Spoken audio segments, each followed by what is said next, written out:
Jesus era mesmo capaz de fazer milagres. Esta é a tumba onde Jesus foi sepultado, onde ele ressuscitou. 2000 anos depois, é possível explicar feitos sobrenaturais? Foram pães, exatamente como este, que Jesus multiplicou milagrosamente. É possível chegar ao exato local onde aconteceram? É muita emoção estar aqui neste momento. Quem são os habitantes destes lugares? O que pensam? O que sabem? Curar doentes, multiplicar alimentos e até trazer à vida pessoas mortas. Mitos ou verdades? Durante meses, nossos repórteres investigaram o assunto. Elas vivem nos Viajaram dias de hoje. milhares de quilômetros em Como busca de este que nós respostas. estamos. A trajetória do homem que confundiu a ciência e os religiosos.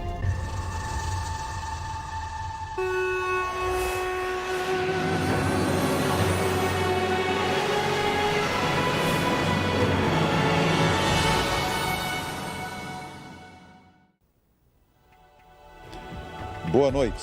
7 histórias de comoção, dor e entrega. 7 destinos para encontrar na Terra Santa. 7 entre os muitos milagres registrados no templo. A partir de agora você vai acompanhar uma grande reportagem com 7 capítulos inesquecíveis do cristianismo e que até hoje intrigam muita gente.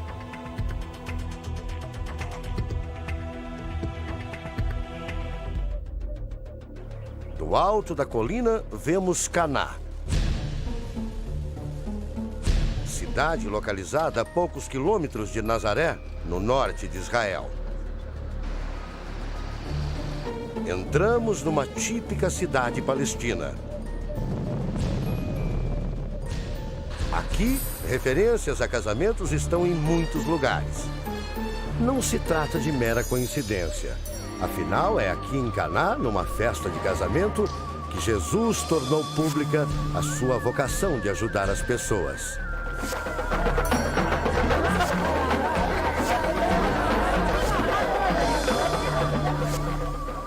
Nós estamos caminhando pelas ruas de Caná da Galileia, passando agora em frente ao local onde era a casa do discípulo Natanael, e vamos ao exato local onde Jesus fez o primeiro milagre.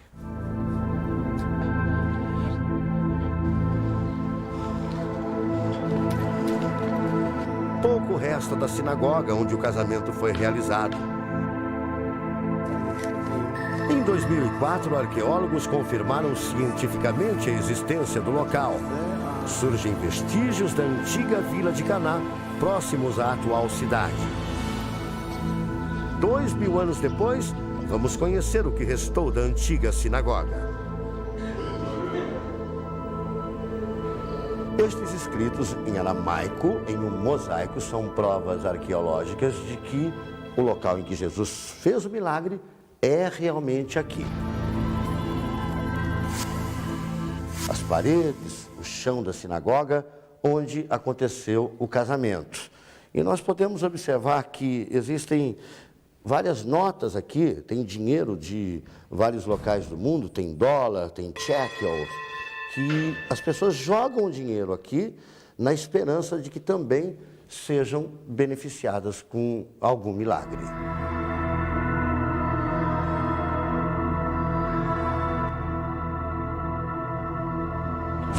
Voltamos no tempo.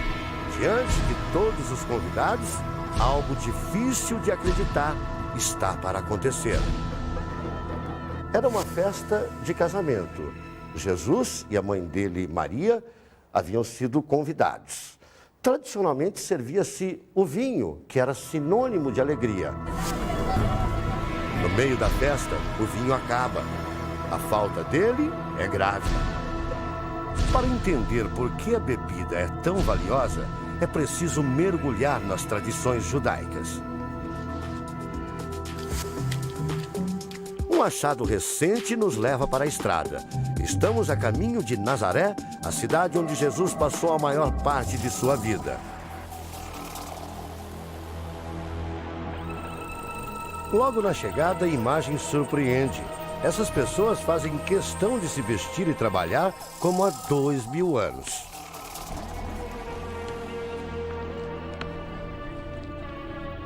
É como se nossa equipe voltasse no tempo. Para sobreviver, os habitantes escolhem entre a agricultura, o pastoreio e o artesanato.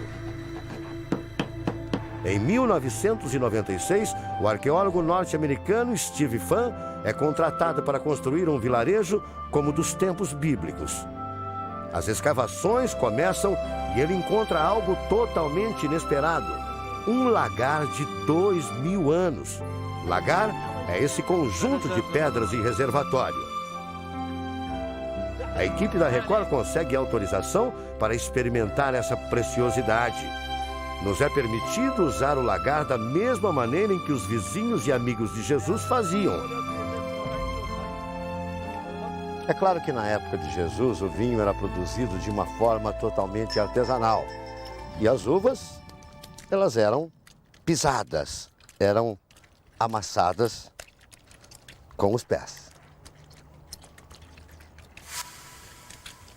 Esse local onde nós estamos é um achado arqueológico muito importante. Era exatamente assim que funcionava. O líquido, ele escorria por essa canaleta e era acumulado nesse tanque inferior.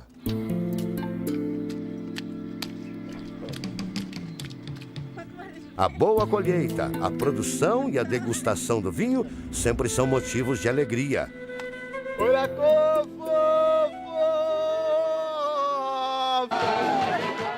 A mesma alegria é vista até os dias de hoje nos casamentos judaicos.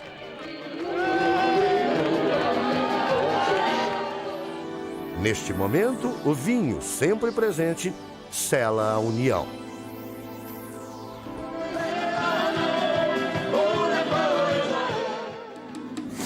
Tradição que o Filho de Deus conhecia. Falta vinho no casamento em que Jesus está.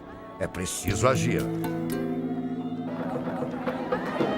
Jesus então espanta a todos. Pede que os empregados encham 6 talhas de água e levem para ele.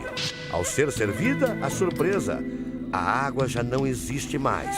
As talhas estão cheias de vinho. O feito de Jesus espalha a felicidade. Mas o que de fato aconteceu naquele dia? Existe explicação científica para o milagre? O que dizem os especialistas? O historiador Gershon Nerel vive numa espécie de museu particular. No seu jardim, várias peças antigas, resultado de uma vida dedicada aos estudos dos tempos de Jesus. Como a história pode explicar os milagres de Cristo? Para ele, em Israel, história e arqueologia se misturam. O historiador revela: é inegável que os relatos bíblicos são bastante confiáveis, uma vez que os locais por onde esteve Jesus já foram quase todos confirmados pelos cientistas. Assim é a Terra Santa. Escadarias, templos, tanques. A cada nova escavação, uma surpresa. Provas surgem a todo momento. Acreditar nos milagres de Jesus é apenas uma questão de fé. Mar da Galileia. É de lá que muitos moradores da Terra Santa tiram seu sustento há milhares de anos. Mas nos tempos bíblicos, uma grande seca roubou a esperança dos pescadores. Cenário propício para mais uma ação surpreendente de um homem fora do comum.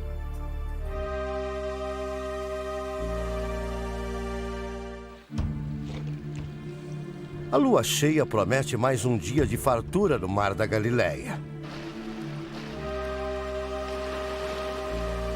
Desde os tempos bíblicos, os homens dependem do grande lago.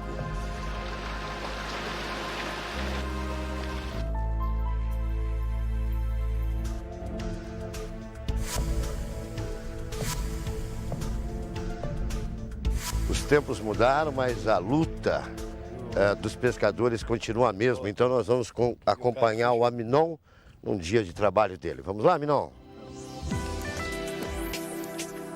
pescador tem que vir todos os dias aqui para o Mar da Galileia para retirar o peixe, o alimento de cada dia. É claro que ele tira para comer e também para vender. É o meio de vida do Aminon, como os pescadores da época de Jesus.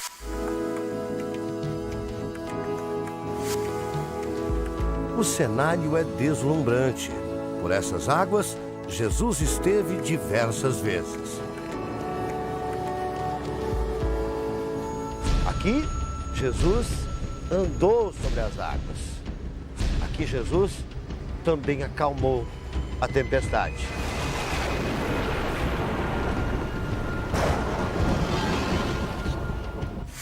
Pilotar este barco típico da Galileia é tarefa difícil. Aminon precisa de força e equilíbrio. Controla esses remos grandes e pesados em pé.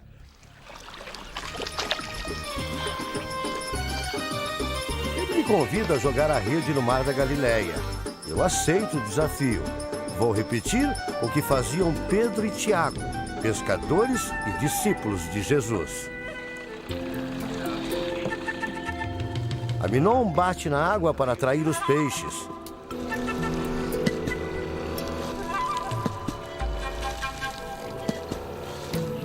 Agora ele vai tirar a rede e eu vou ajudá-lo.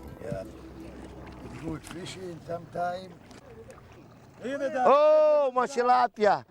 Tilápia! Oh, que bom, que alegria! Outra tilápia. Ele está muito feliz. Ele está muito feliz. Aleluia! Que beleza, mais 2 tilápias aqui. O peixe, da mesma espécie da tilápia brasileira, aqui em Israel ganhou um nome especial: São Peter, uma homenagem a Pedro, o pescador de homens. Aleluia! Toda rabá Elohim. Nossa expedição não pode parar. Estamos atrás de provas da passagem de Jesus por aqui. Contornamos o lago por estradas modernas. Há 2 milênios, a água era muitas vezes a única via de acesso entre as cidades da região. No caminho, a prova arqueológica que procurávamos. Estas imagens são raras. Elas mostram o momento exato em que o objeto foi encontrado em 1986. Hoje, o volume do mar está normal, mas há 23 anos, uma grande seca castigou a região. Foi quando 2 pescadores fizeram uma descoberta muito importante. Eles encontraram no meio do lodo um barco igualzinho aos barcos da época de Jesus. Foram 2 irmãos que encontraram. Aqui estão eles, o Moshe e Yuvi. Moshe quer dizer que veio das águas. Moisés veio das águas, Moshe, Moisés. E, coincidentemente, ele e o irmão que tiraram esse barco das águas.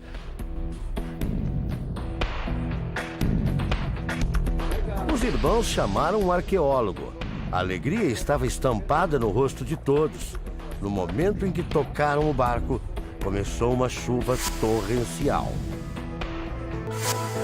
Depois, um arco-íris intenso se formou. Moshe acredita que era um sinal. Uma permissão para que os irmãos da Galileia pudessem levar adiante as escavações. Um mutirão foi formado. Dezenas de especialistas correm para o local. Eles sabiam que estavam diante de um tesouro arqueológico. É difícil afirmar, mas este barco pode ter sido usado por Jesus. Jesus andou e muito pelo grande lago. Segundo as Escrituras, foi justamente aqui que ele deixou os então pescadores Pedro e Tiago espantados com mais um dos seus atos sobrenaturais.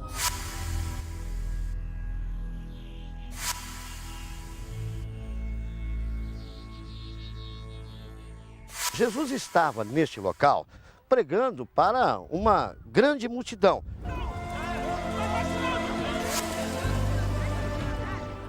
Imagina isso aqui cheio de gente, como existem essas pedras. Essa multidão o empurrava, o apertava. Foi quando Jesus olhou para a água e viu que aqui existiam 2 barcos de pescadores. Ele pediu para um dos pescadores, que era Simão Pedro, que emprestasse o barco.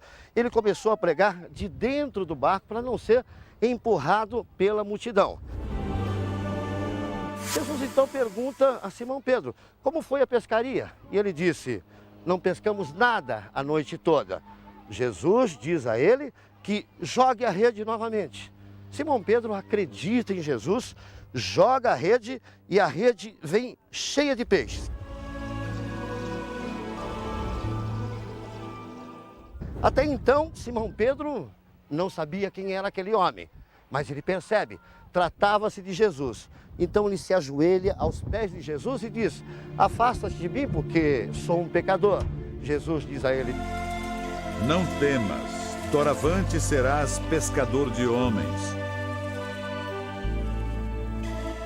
Depois desta experiência, Simão Pedro passa a seguir Jesus e se torna um dos discípulos mais importantes do Novo Testamento.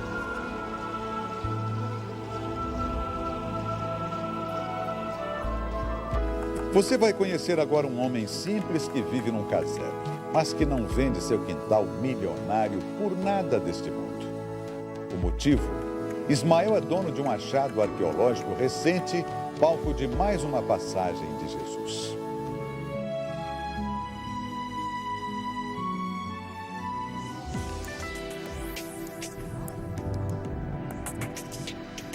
Escondida sob toneladas de pedras, uma outra Jerusalém. Nos subterrâneos da cidade, o tanque que hoje chama a atenção pela alegria das crianças, marcou a história de uma outra forma.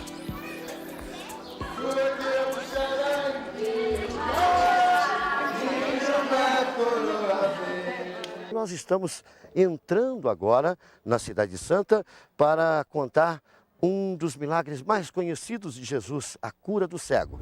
Nós estamos entrando agora num túnel construído 4.000 anos atrás e é através dele que nós vamos chegar na fonte de Siloé. Esse túnel foi descoberto no século XIX por um arqueólogo inglês e foi uma grande descoberta, porque só assim a gente pode chegar próximo à fonte e exatamente no local, no tanque de Siloé, onde aconteceu o milagre.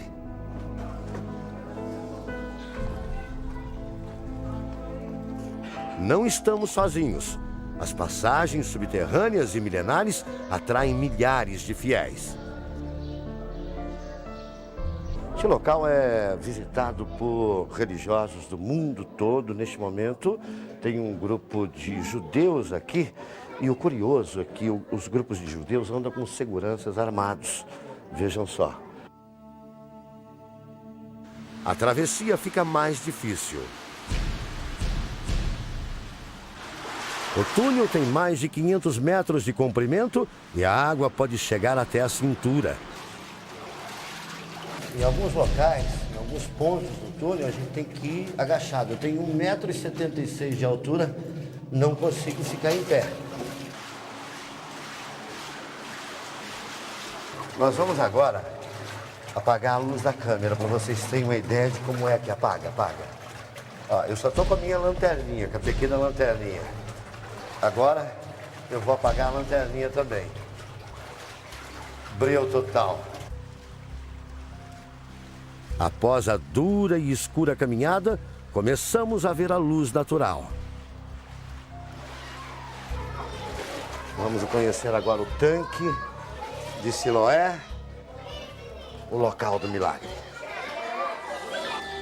Antes de chegarmos ao tanque, presenciamos uma cena diferente.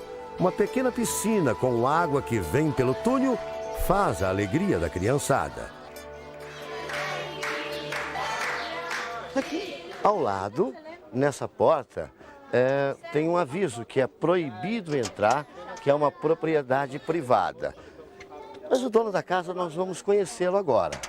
Ele permitiu a nossa entrada, ele é muçulmano, ele é árabe, muçulmano, Ele nasceu e vive aqui. Olá, Ismael.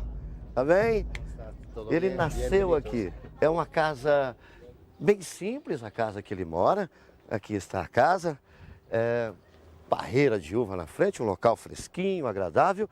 E o tanque de Siloé está logo ali, ó. Logo ali. Agora a gente fica imaginando quantas pessoas, milhões de pessoas do mundo, dariam tudo para estar aqui. Ele vive ao lado do tanque. Ismael trabalha com arqueologia, mas sua casa não tem qualquer luxo. Um pequeno aposento faz as vezes de quarto, sala e cozinha. Em compensação, o quintal é bem grande e valioso. Ah, são moedas da época de Jesus? Ele diz que sim, mas para Ismael o mais importante é viver todos os dias num lugar tão sagrado. A perseverança deste arqueólogo amador vai nos permitir mostrar com exclusividade um achado recente, datado deste ano mesmo, 2009, e nunca antes visto na televisão brasileira. Eles encontraram, vejam aqui, uma escadaria, uma grande escadaria aqui. Vejam, Ismael, essa escadaria vai até onde? Ele explica que essa escadaria liga o tanque de Siloé ao grande templo. Durante as festas judaicas, as pessoas que vinham rezar eram obrigadas a se lavar antes. Depois, subiam exatamente por aqui, por esta escada.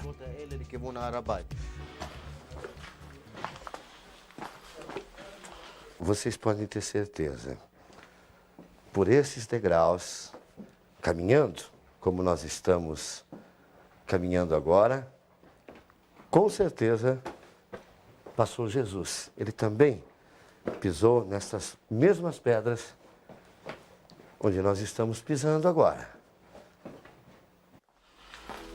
É chegada a hora. Vamos ao encontro do tanque de Siloé. O tanque de Siloé foi descoberto pelos arqueólogos em 2004. Essa parte, esse cantinho do tanque já foi escavado. E é esse pedacinho original que nós vamos ver agora. Nestas pedras, Jesus deixou todos novamente assombrados pela realização de mais um ato sobrenatural. Jesus caminhava pelas ruas de Jerusalém e por onde Jesus passava, muitas pessoas o seguiam. De repente, ele vê um cego. Os discípulos perguntam a Jesus se aquele homem havia pecado ou se os pais do cego haviam pecado. Jesus responde que não.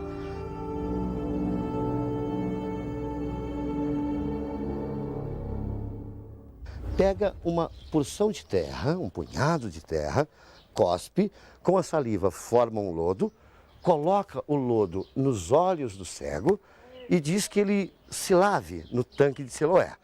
O cego vai até o tanque de Siloé, se lava e, milagrosamente, ele passa a enxergar.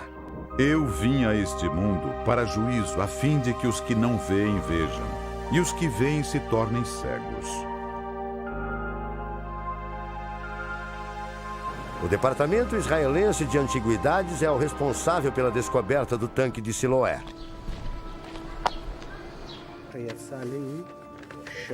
Eli Shukurum é um dos mais renomados arqueólogos do país. Estava lá. Ele conta que em 2004, durante a construção de uma tubulação de água, a escavadeira começou a retirar terra e encontrou um piso de pedras. A escavação mudou de objetivo.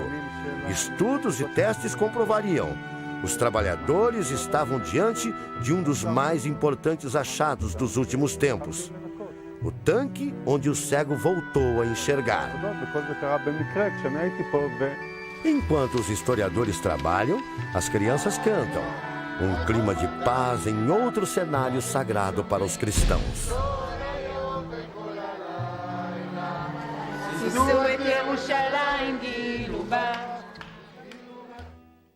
Um momento tenso em nossa jornada pela Terra Santa.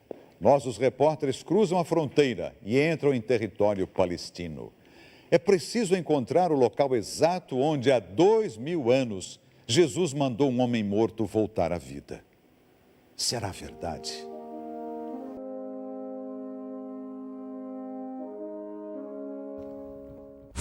É hora de deixar Jerusalém e conhecer o deserto da Judéia. Nas proximidades da cidade sagrada, esta imensidão árida é um dos caminhos que Jesus percorreu durante suas peregrinações. São 50 quilômetros de extensão, com paisagens que mudam muito pouco. Hora de sentir um pouco do que Jesus sentiu, experimentar as dificuldades que ele passou. Decidimos percorrer a pé o deserto. Alguns minutos e o simples caminhar pela areia se torna penoso. O calor castiga e o cansaço fala mais alto. Está provado, Jesus não levava uma vida fácil. Seguimos os passos do Filho de Deus, agora em direção à cidade de Betânia. Ao lado da estrada, uma surpresa.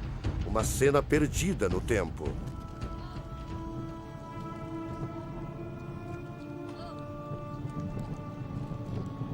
Paramos para registrar o trabalho dos pequenos pastores. Ahmed e Mustafa tomam conta dos camelos e cabras da família. Moram num vilarejo próximo.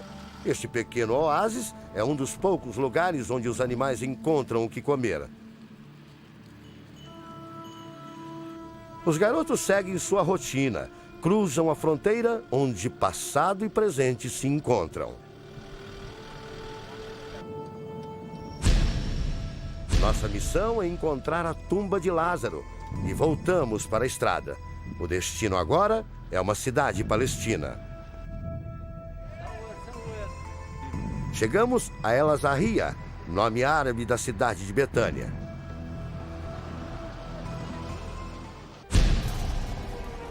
Na época de Jesus não havia essa divisão. Hoje um muro separa muçulmanos e judeus numa guerra sangrenta que dura décadas.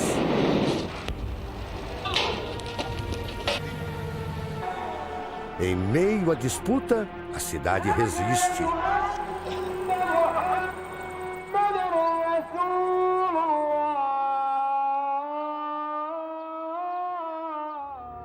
De volta aos tempos bíblicos. O vilarejo é habitado por gente simples, agricultores como a família de Lázaro.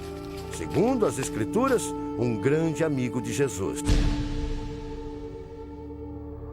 No solo árido, a plantação de oliveiras é o cultivo mais comum. As azeitonas são colocadas nesta prensa de pedra movida a tração animal.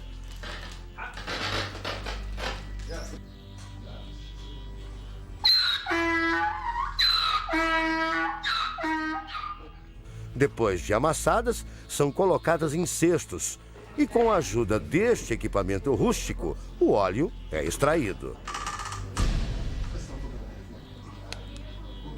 Após 24 horas, o azeite escorre por um canal subterrâneo e pode, enfim, ser utilizado. Na Betânia atual, somente as oliveiras lembram a paisagem daquela época. Mas um lugar especial está preservado. A poucos passos daqui, Jesus surpreende os moradores da cidade. De acordo com os relatos bíblicos, faz voltar à vida o amigo morto, ressuscita Lázaro. Nosso amigo Lázaro adormeceu, mas vou para despertá-lo.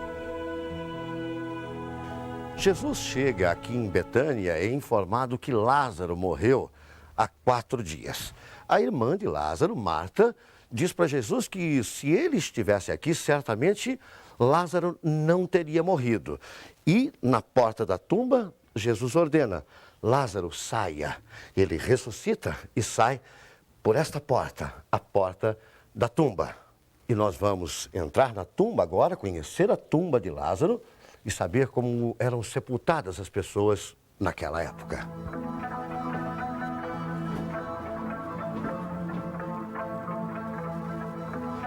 Aqui nós já estamos a cerca de 6 metros.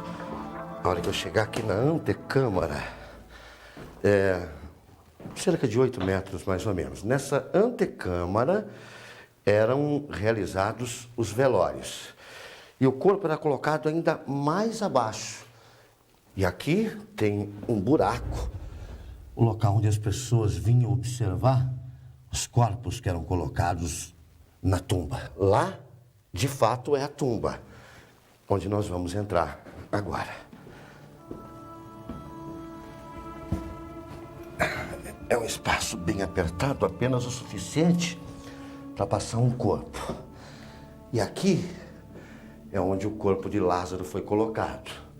Para a gente ter uma ideia do espaço, estou de braços abertos, essa largura, a altura. Naquela época, os judeus, eles colocavam aromas no corpo para evitar o mau cheiro e os corpos eram enfaixados. Então, quando Jesus dá a ordem, saia Lázaro, ele sai da tumba e aquele pano, aquelas faixas que enrolavam, vão se soltando e ele volta à vida.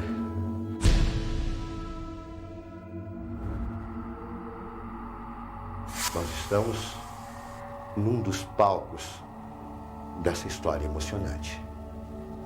Deixamos a tumba impressionados. Como é possível trazer à vida alguém que morreu? É hora de partir em busca de outros milagres de Jesus.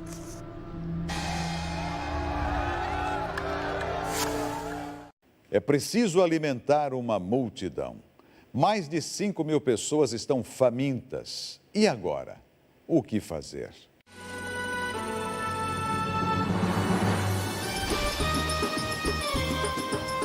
Em época de chuva, as águas caudalosas do Rio Jordão alimentam o maior lago de água doce de Israel.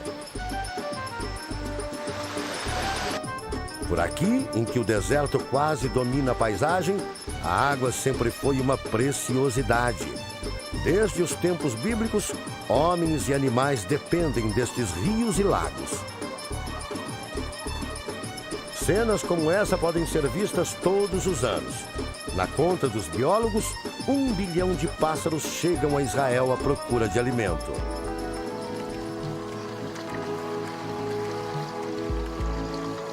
Ao amanhecer, a aurora ilumina o mar da Galileia.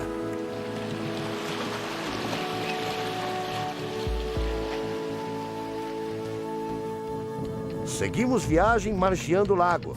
Nosso destino é Tábiga, local sagrado onde milhares de seguidores puderam testemunhar um dos maiores milagres de Jesus. Esta região acontece o inimaginável, o impensado.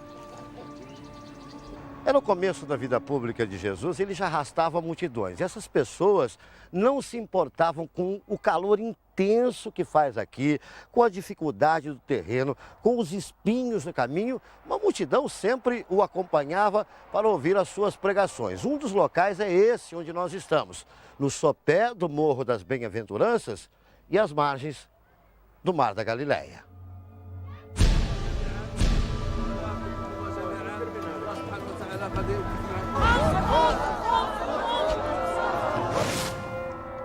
Milhares de seguidores começam a chegar de todos os lados. A longa caminhada e o cansaço não são obstáculos para esses homens, mulheres e crianças. Nada os detém.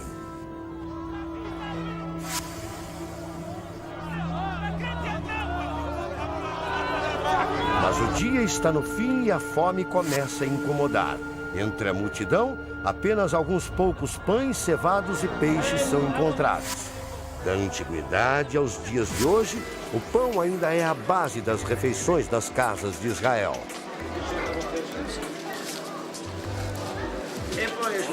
A simplicidade dos ingredientes guarda a receita que atravessou milênios. Cevada, água, azeite de oliva. Encontramos uma casa recriada à imagem das moradias dos tempos bíblicos. Aqui, vamos acompanhar a fabricação do mais sagrado dos alimentos. A estudante Marra se veste como as mulheres daqueles tempos. Escavações arqueológicas encontraram restos de utensílios que confirmam o modo como se cozia o pão há mais de 2000 anos. A gente aperta a massa, transforma assim como se fosse uma pequena panqueca. Aí como se manipula, aí eu vou apertar um pouquinho aqui. Me mostra como é que faz. Ah, ok. Nas bordinhas, vai esticando as bordas para que a massa fique maior. Esse é o pão da época de Jesus. E foram pães, exatamente como este, que Jesus multiplicou milagrosamente.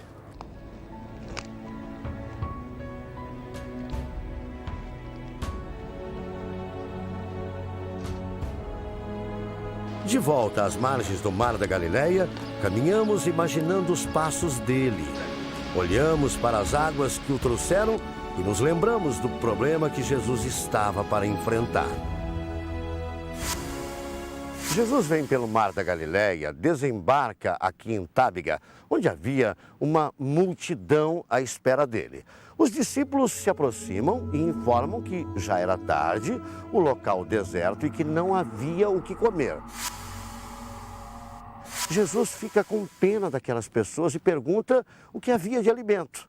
Eles apresentam um cesto com apenas 2 peixes e 5 pães.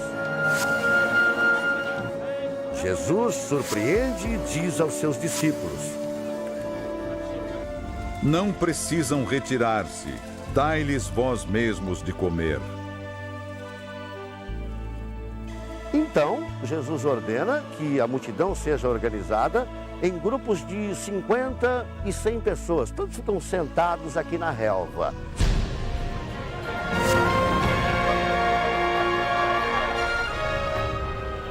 Ele abençoa o alimento, todo mundo come, não falta comida para ninguém.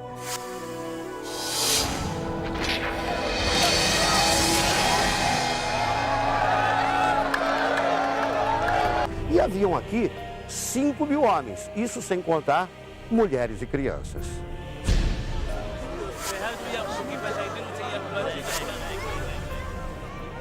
Caminhamos alguns metros em direção a um objeto sagrado para milhões de fiéis. A pedra onde Jesus estava quando alimentou a multidão foi abrigada neste edifício.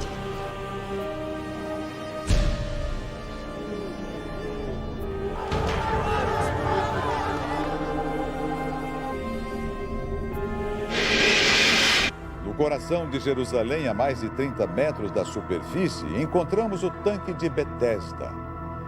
Um paralítico pode ter saído andando de lá.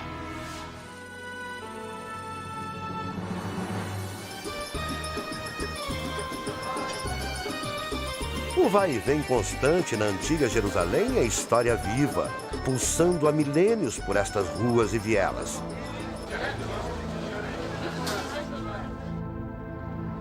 Para muitos arqueólogos, os assentamentos que deram origem à cidade são de 2.600 anos antes de Cristo.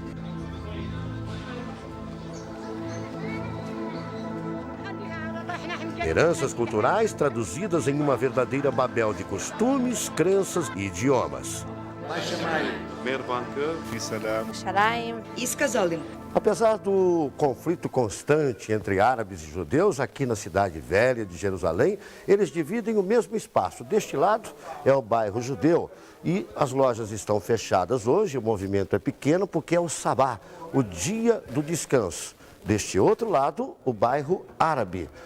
As lojas abertas e tudo funcionando normalmente. Esse árabe, por exemplo, ele acaba de chegar para trabalhar está abrindo a loja dele e não vai perder a oportunidade de vender, de fazer os seus negócios.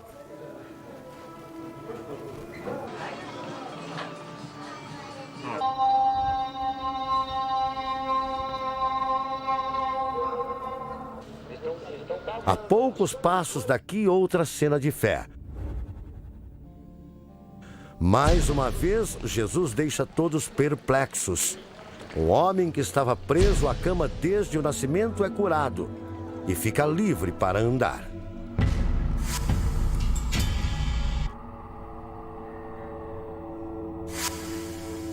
O paralítico era muito conhecido em Jerusalém. E quando as pessoas o viram caminhando pelas ruas, ficaram impressionadas. Afinal, elas eram testemunhas de um grande milagre. Tanto na época como agora, homens e mulheres desta região são acostumados à vida simples e às dificuldades do dia a dia. E como está, senhor Abu Ali? Ok? Salam aleikum. Abu Ali é muçulmano, nasceu e cresceu em Jerusalém.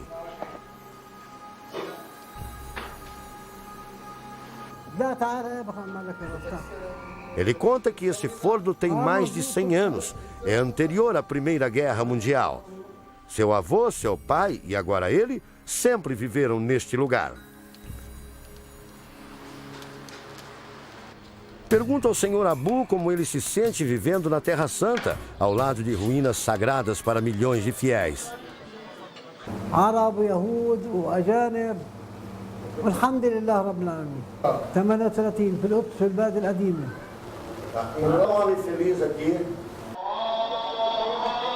De volta à rua do tanque de Betesda, a realidade. Estudos realizados por especialistas da época confirmaram: o tanque é mesmo de Betesda, citado nas Escrituras. Betesda, em hebraico, quer dizer casa de misericórdia. E para esse local vinham muitas e muitas pessoas, todas com algum tipo de doença, em busca de uma cura milagrosa. Era um sábado. Jesus estava em Jerusalém e veio ao tanque de Betesda. No meio de tanta gente, ele encontra num canto um homem paralítico deitado. Ele pergunta ao paralítico se ele queria ser curado. Ele disse que sim, mas que era impossível, na hora da correria, quando as águas se moviam, alguém o colocar rapidamente, ele ser o primeiro e ser curado. Então Jesus diz a ele: levanta-te, toma o teu leito e anda. Ao sair com sua cama, ele encontra religiosos radicais. Como era sábado, dia de descanso para os judeus, o homem é duramente repreendido. Segundo os relatos bíblicos, as autoridades deram mais importância à regra quebrada do que ao fato de um paralítico passar a andar. Era mais um milagre de Jesus. Chicotadas, dores, suplício. Qual o limite físico de um homem? Até que ponto o corpo humano suporta tanta aflição? É chegada a hora da morte e ressurreição, a hora do maior milagre de Jesus.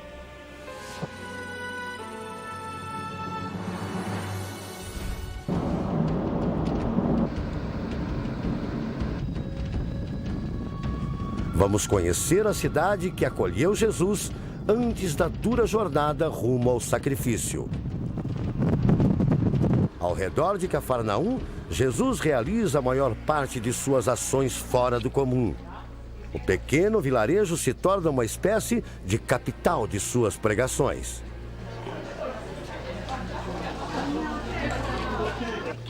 Pisamos agora onde Jesus também pisou. É exatamente aqui que ele, por várias vezes, faz orações e ensina o povo da cidade. Aos 33 anos de idade, Jesus parte de Cafarnaum em direção a Jerusalém. Ao longo do caminho, ele vai realizar outros milagres, mas esta será a última viagem de Jesus na terra. Jesus e os fiéis discípulos atravessam uma Israel de paisagens diversas, de vales férteis a desertos, uma nação dominada pelos romanos. Da riqueza dos palácios romanos aos desertos.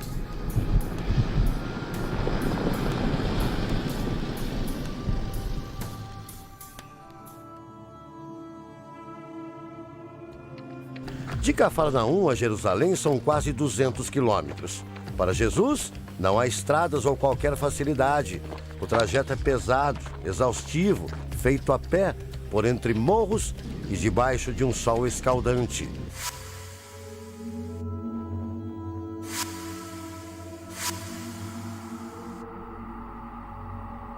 Descansar só mesmo nos oásis, por vezes difíceis de encontrar.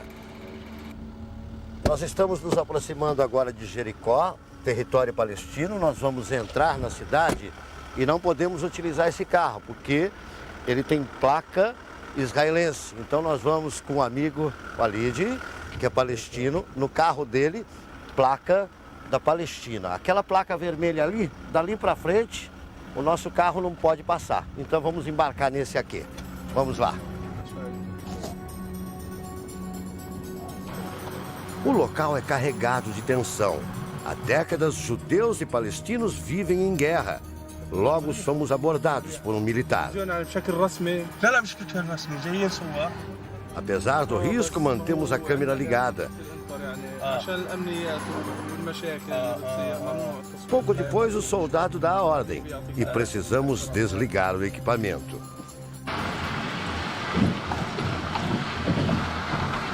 É Páscoa. Depois da longa jornada, Jesus e seus discípulos chegam a Jerusalém. Por estas pedras, o Messias caminha. Primeiro festejado pela multidão, depois de um sofrimento que um homem comum não teria suportado.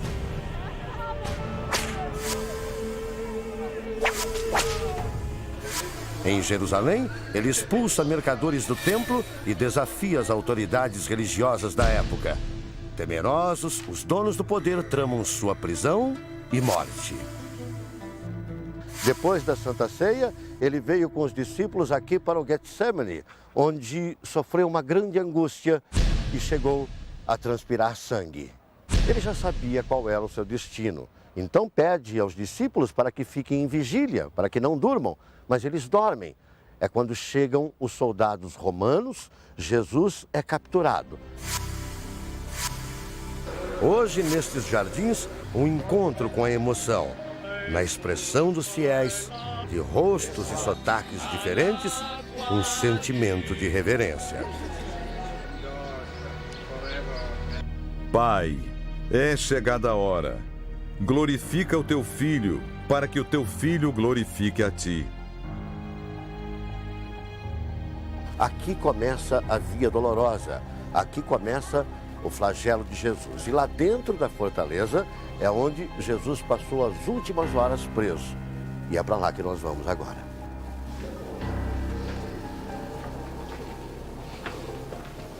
Aqui são os porões da fortaleza de Antônia. E foi esse o local da prisão de Jesus. Um local escuro, frio, onde, com certeza, ele passou momentos de sofrimento cercado pelos soldados romanos. O trajeto da Via Dolorosa foi definido pelos romanos e eles escolheram as ruas onde havia comércio, onde havia mais gente, para que todos vissem o flagelo de Jesus e que aquilo servisse de exemplo para que ninguém se voltasse contra o Império Romano. Por essas ruas, ele foi chicoteado.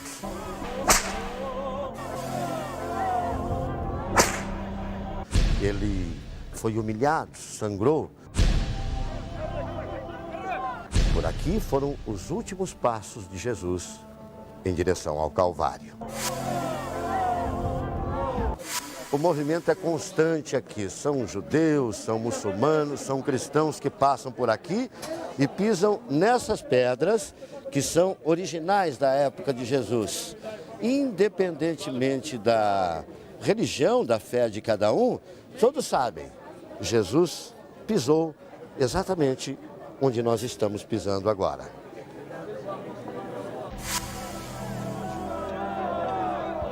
Ele vence as dores e o esgotamento, chega até o Calvário, carrega a cruz.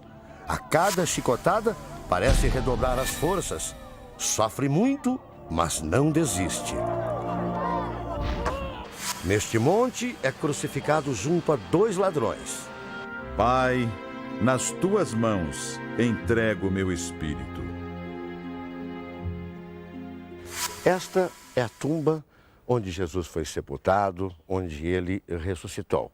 Ele havia sido crucificado numa sexta-feira. Dia seguinte, sábado, sabá, dia de descanso para os judeus, ninguém esteve aqui. Somente no domingo, Maria Madalena e outras 2 mulheres vêm até a tumba para terminar a limpeza do corpo, o que eles chamavam de preparação. Elas não encontram Jesus.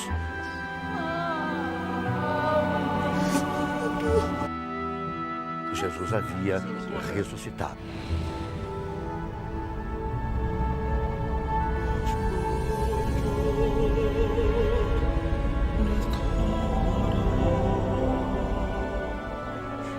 Estava consumado o maior de todos os milagres de Jesus.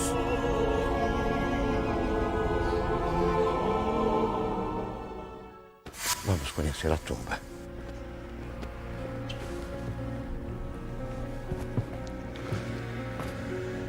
Hoje existem algumas grades para proteger o local, porque é um local muito visitado, mas foi naquele lugar que nós estamos vendo agora que o corpo de Jesus foi colocado. E depois que Maria, a mãe dele, e Maria Madalena estiveram aqui, não encontraram nada, apenas o anjo informando a ressurreição. Um local muito especial, visitado por cristãos do mundo todo.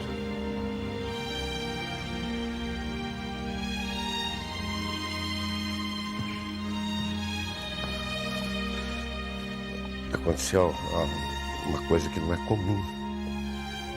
Quando a gente está trabalhando, quando está gravando, a gente reúne as informações, procura entender cada assunto e narrar de uma forma bem coloquial para que todo mundo entenda. Não é apresentar algo como se a gente soubesse tudo, não. O repórter aprende. E no momento em que eu comecei a gravação na porta da tumba, eu fiquei todo arrepiado. É algo que não acontece normalmente no dia a dia.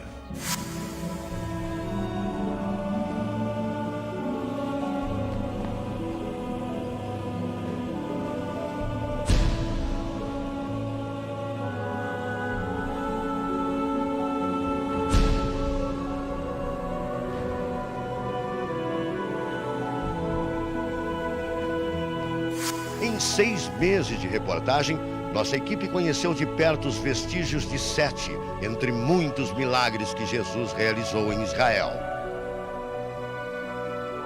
Em todas as histórias, uma só mensagem: o desejo de sempre socorrer quem precisa de ajuda.